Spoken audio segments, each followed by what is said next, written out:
in my first year of research, and my research topic is fiscal illusion. So these are some of the questions that I will be dealing with today. So what is the original meaning of fiscal illusion and what are its new elements? How do we measure the tax burden? How accurate is this measurement? And what is the link between fiscal illusion and liberty? So what is fiscal illusion? Fiscal illusion, it denotes a widely held false belief on the part of the citizens on the actual benefits of the public sector. So going back before the 20th century, we find this idea that taxpayers may not know how much tax they're paying. It is touched upon briefly in some of the economic works, like but it was never actually defined, it was never actually coined. It was coined by the Italian scholar Giuliani in 1903. And Giuliani, he identified a number of mechanisms or elements that work within the tax system that make the tax burden appear less severe. So the taxpayers, they are unaware of their own contribution as a share of total public spending because some of the spending is financed through public debt, some of it is financed through income from public enterprises. Taxes are absorbed in the prices of goods and services. There's inflation, which further obscures their contribution to the public sector. Then there are some false promises that specific spending is temporary. So when people think that some tax will be temporary, they may be under the illusion that it will actually be so, but we know from practice that when taxes are introduced, they are very rarely rejected. Another way in which the tax illusion is created is by connecting the taxes or fees to some favorable events. So for example, taxes on gifts, marriage licenses. Some taxes are, the new taxes that are introduced, they're often introduced based on shifts in public attitude. So for example, if a politician was to come today and say, I want a new tax on water, we would all oppose it because water is good. But if they say we want a new tax on sodas, on fizzy drinks, on sugar, on anything of the sort that public views bad, then that will somehow become acceptable, even though it will be the same amount of money that people would be paying, but just on a different good. Another way through which tax illusions are brought about is when the public is threatened by the government of severe consequences of should a proposed tax not be introduced. So if we think about the financial transaction tax, we're told by the EU that if this tax is not introduced, then there will be more speculation and that may lead to another financial crisis. So this sort of reasoning makes people accept new taxes more. Well, of course, the tax burden appears less severe because it is spread out by levying numerous taxes. So you pay taxes on your income, you pay taxes on your gifts, you pay taxes when you buy food, etc., and you never actually get this whole bill because the taxes, well, this will be on the next slide, the taxes are withheld on your behalf. And some taxes, they have an unclear tax incidence. So the taxpayers are actually unaware who bears that tax burden. So since the times of Giuliani, a number of new tax illusion elements have been brought about by politicians. So one of them is the tax withholding system on income tax. It was first introduced in 1943 in the US during the Second World War. It was then introduced in the UK in 1944, and now it has spread to most Western economies. A second element that has been also brought about is the employer's social insurance contributions. Now, Giuliani talks about unclear tax incidents, but this is quite a different element of tax illusion because the very term that it is employers tax illusion is very misleading, and there are surveys, for example, like the Swedish survey, which show that the majority of the population believe that it is actually the employers who pay this tax, and only a quarter thought that the employees bear this tax. Of course, we know that economically it is the employees who pay this tax. And this is further magnified by the fact that the employer's contribution is then larger in 20 out of 28 European states, and it is on average 15 percentage points larger. So, the part that is paid by the employee appears very little. It will be 2 or 3 or 4%, and then the majority will be the employer, and people will think that it doesn't matter because the employer pays. And the third new element, it is actually a sort of mixture, or it comes as a result of the things described before. And it is the fact that some of the taxes that we consider direct are no longer directly paid. So originally, if we look into economic literature, the distinction into direct and indirect taxes, it was very distributed. Directly paid and indirectly paid. It was attached to the mode of payment. Mill talks about it. Then in some of the authors, you can actually find that there's slightly different distinction whether a tax is levied on income or if it is levied on expenditure. So Smith, Sage, Ricardo talk about that. But if we look into the modern economic literature, the distinction of taxes into direct and indirect has sort of stayed the same, but the meaning has changed. So nowadays we have two divergent distinctions. One is based on the ability to shift the tax from the original taxpayer, and the other competitive meaning, you could say, is whether the tax may be adjusted to like specific circumstances or characteristics of a taxpayer. So, for example, if you can differentiate the tax based on someone's income, then it will be a direct tax. And if you cannot, for example, the value-added tax, you cannot differentiate it, then it will be indirect tax. But this is, we can draw a parallel with the measurement of poverty, whether it's absolute and relative poverty, and the economists nowadays mostly measure relative, but people still think that it talks about the absolute. So similarly here, when we hear direct and indirect taxes, we sort of naturally think about the mode of payment. And this is a problem even in the literature on fiscal illusion, because recently in the last decade or so, there have been attempts to quantify fiscal illusion. There are indices now, and the indices are, for example, showing that fiscal illusion is going down. And one of the problems is that those indices, they are using the ratio of direct and indirect taxes, when in fact those direct taxes are still invisible to the taxpayer. So even attempts to quantify fiscal illusion are sort of undermined somewhat by some of the illusions. So this really, I think, underscores the need for a reliable, for an accurate tax burden measurement. So for a tax burden indicator to be considered reliable, it should accurately reflect the tax burden borne by the taxpayers in a given economy. And this sounds quite simple, but actually we will see that what is currently being measured is not that. Now, so if we look at economic literature maybe 100 years ago, 1925, or even 60, 80 years ago, we will see that when these indicators were being first developed, it was really acknowledged that it is very difficult to measure and to compare the tax burdens across countries. And it was even said that this is more difficult than arranging the utilities.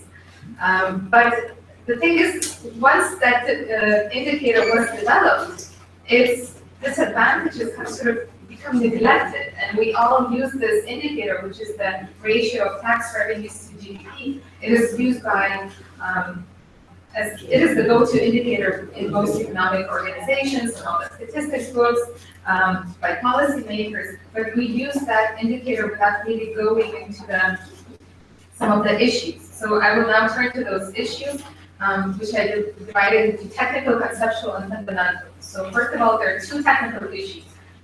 First is that GDP is currently measured at market prices, not at factor cost. And when GDP at market prices, it includes indirect taxes. So that means you can change the the structure of the tax system, you can make a revenue neutral switch from indirect to direct taxation or the other way around, and that would affect the GDP, even though the taxes paid would stay the same. And of course, this means that there is double counting going on. A second technical issue is related to the fact that depreciation of fixed capital consumption is included in GDP. It is on average 15% of GDP among the EU members. But GDP is defined as the value of final goods and services, and depreciation is, of course, the cost that goes into maintaining the current level of capital. So both of these issues are leading to an overstated national output, understated tax burden, and distortions in the relative rankings of the countries. So, for example, this is a table on the left column has tax revenues as a share of net national income, and the middle column has tax revenues to GDP, and then there's a relative change in ranking. So if we look at the average tax burden in the EU, if we measure it now with GDP, and the burden is 37.5%. If we measured it to net national income, it would be 46.4%. So significantly higher, and what matters is that there would actually be a relative change in rankings. So countries like Czech Republic would rise by 6, or Sweden would drop by 5 positions. So it really shows that there's some sort of another type of illusion going on within the measurement of tax burdens. So turning now to conceptual issues. Two conceptual issues. First of all, the shadow economy part of GDP. GDP actually, it includes the shadow economy or the non-observed economy, which by definition it avoids taxes or partially avoids taxes. Now this is, I guess this is not widely publicized, and when national statistics agencies disclose their the national accounts, they do not actually say, well, this is the shadow economy and it is 10% or it's 15%. And so it is quite difficult to gather data on this. There are some sources OECD attempted to gather this information. It is not all for the same year. The data is often given 3 or 4 years later after the fact. And even OECD, I think about a third of the countries wish for this information to remain private, confidential. So OECD didn't even say what countries those are that did not want to disclose this information. And shadow economy, it differs in each country and it varies across time periods, which makes it really impossible to accurately compare tax burdens both within and across countries. And actually, this is like one of the reasons why I got into this topic. I got in from this angle. I come from Lithuania, and in 2009 we had very drastic tax increases, and we had a drop in GDP of 50%, and really a collapse in tax revenues of 30%.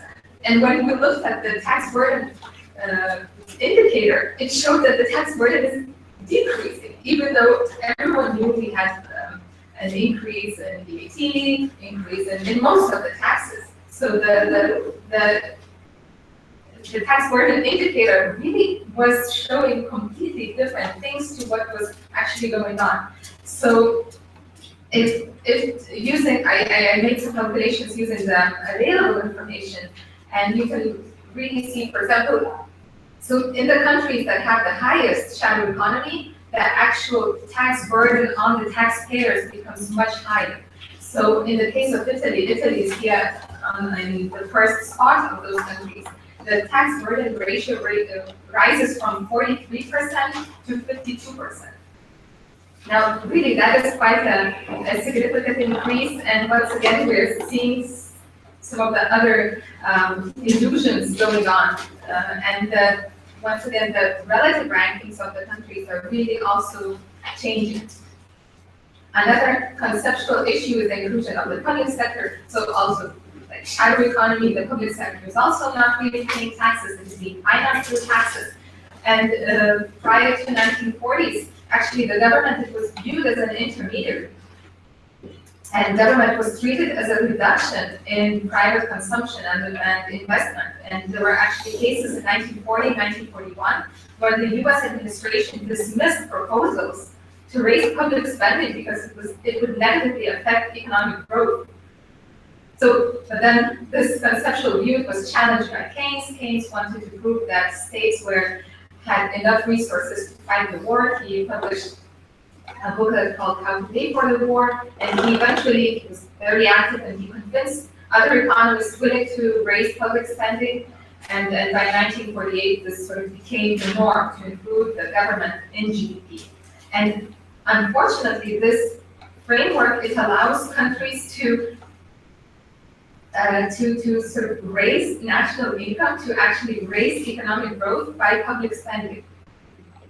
So if you think about it, it's such a minor change in a way in the framework of how we calculate GDP, and it really unties the hands of the government to spend more.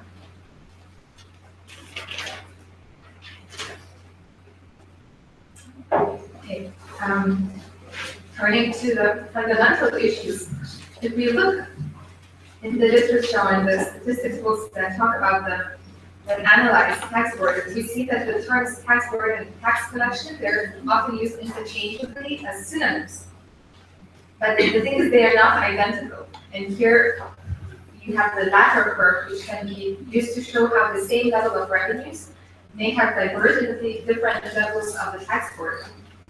So points A and C will have the same tax revenues, but they will have obviously quite different tax rates. And a country which is at point C, it may be treated as a lower tax country than a country at point B, although C would actually have a higher tax burden. And so the thing is, when the statistics use the term tax burden, they're actually meaning tax collection, tax revenue. And that's exactly what this indicator shows. All it shows is tax revenue. How good is one or another country at collecting taxes, not the actual burdens that are experienced by the taxpayers. Another fundamental issue is that the individual and aggregate tax burdens are not equal. So once again, there isn't actually accurate data. Eurostat does not calculate taxes, total taxes paid by an individual, even though it could make up some, at least hypothetical examples. So the closest indicator that I had to use here is tax reg on employees earning 2/3 of average earnings. And that includes only taxes on his income. So that's income tax and social insurance contributions. So this does not include taxes on consumption or property. And when you rank countries, on the left I rank them according to tax reg, and then there's tax revenues, you will see that there's enormous differences, enormous jumps. Latvia goes up by 60 positions, Lithuania goes up by 30, then Denmark, Luxembourg, they both drop by 14 positions. Of course, because this is done for 2/3 of the average earnings, some of this is affected by the progressivity in the tax systems, but you can already see that some of the flat rate countries, like Latvia, Lithuania, they have really high taxes. So it's possible that a country will be considered a low tax country based on the aggregate level, but it will actually have a high individual tax burden on labor income, and the other way around. And so probably a more appropriate way to look at this would be to have some income groups and to compare countries based on individual earning comparative levels of income. And the last fundamental issue with measuring the tax burden is we have to go back to what is the purpose of measuring the tax burden. And here you see that the main consumers and actually the main producers of this indicator are governments. They're not the taxpayers. It is the governments that set the taxes. And the very indicator, it measures and ranks countries rather than taxpayers within them. And countries are ranked based on revenues, and revenues is what matters to the state. So that whether or not this correlates with individual tax burden, actually the governments unfortunately made us even care too much about.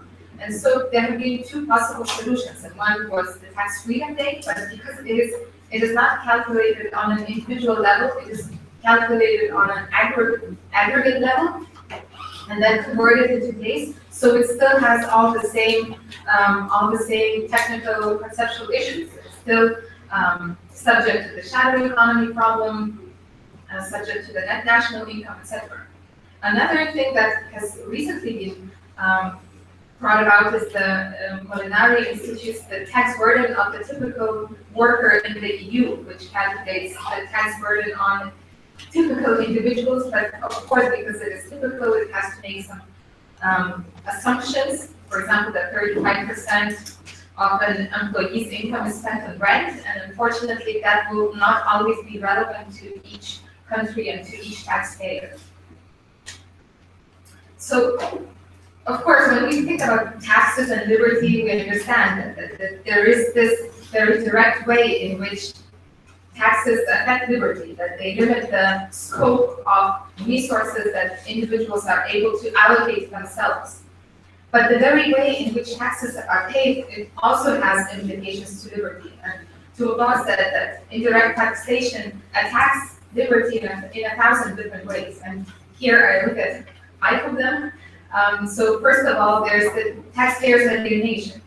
To borrow this term from Marx thought that there is alienation going on in the market where people are disconnected from their labor, disconnected from their inner selves, and their misery just grows. So here we see that fiscal illusion, it makes people estranged from their status as taxpayers. They do not see themselves as taxpayers. They will say, well, I don't really pay taxes, my employer pays taxes. And they are estranged, they're alienated from the very act of paying taxes.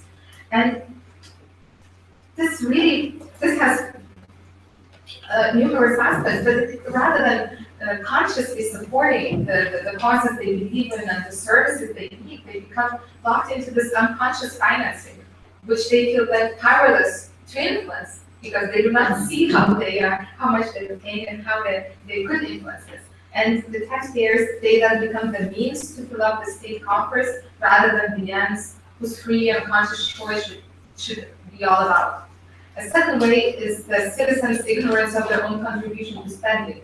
So we can compare with those who talk about the free education and all the consequences. They say how free education is a human right, it is necessary for effective participation in society, that without it, the effective participation is thwarted. So we see the same thing with taxpayers. And if we were to draw a parallel with physics, so the current situation is the same as people thinking that the earth is flat. They believe in existence of free healthcare, they believe in existence of free education.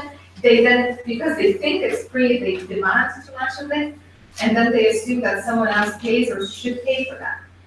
And in a way, this is actually, the fiscal illiteracy is even worse, because when people are ignorant of physics, they cannot change the fundamental laws of nature. But when taxpayers are ignorant of the fiscal side of their contributions to the state, they are actually voting. They are making the rules that then affect the whole society, that then govern the economy, and society then has to adhere to those rules. The third way is the exploitation of the taxpayers. So the citizens, they're unaware of the social contract's financial terms. And when one of the sides is unaware of the financial terms, well, there is exploitation. And the withholding tax and VAT have been able to stay to really dramatically raise the tax burden since the Second World War without causing any tax revolts, any dissatisfaction with high taxes. And in history, there have been numerous examples of revolts against new taxes. You see people killing tax inspectors, tax collectors, burning tax records in the 14th century in the UK, 17th, 18th century in France.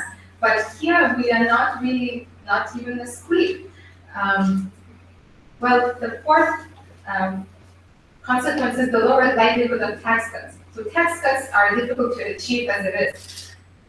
But when there is no support, when there is little knowledge of people's tax contributions, this means that before campaigning for tax cuts, the proponents of lower taxes first have to educate people, which is very difficult, especially when those tools are not in place. And finally, there's the misdirected resentment towards the market. So people who are discontent with low wages, with high food prices, etc., they direct this resentment towards the market rather than the real culprit. So some concluding thoughts: various tax solutions, they hide the actual tax burden from the taxpayers, and since the days of Gugliani, who first introduced the term of fiscal illusion, new elements have further intensified. And measuring tax burdens is itself subject to numerous illusions. So when we think about the taxpayers being subject to the tax illusions, perhaps even the policymakers are also subject to those tax illusions. They may actually, they do not really have the good tools to compare those tax burdens across countries. And Gugliani, he thought that the fact that there is fiscal illusion, he didn't think that the state had a specific objective. He didn't think that somebody created, let's create a tax system which would hide from the people the actual burden. But if that is indeed the case, if indeed that was not a specific objective, then we should really move towards the direct taxation in its original sense, meaning the direct payment of taxes, so that this fiscal illusion is curtailed and this dangerous barrier to liberty is removed. Thank you.